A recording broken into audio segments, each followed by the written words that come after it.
أعوذ بالله من الشيطان الرجيم. بسم الله الرحمن الرحيم.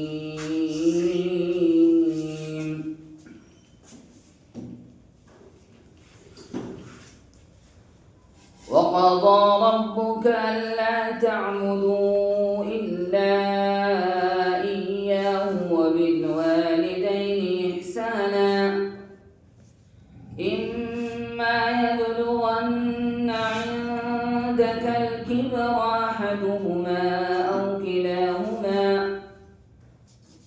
كلاهما فلا تقل لهما أف ولا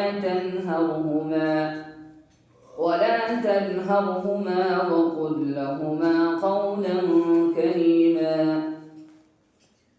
और तेरे रब ने हुक्म दिया कि तुम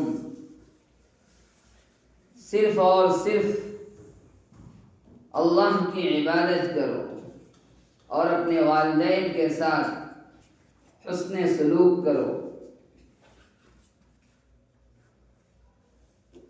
तुम्हारे दरमियान उन दोनों में से कोई एक या दोनों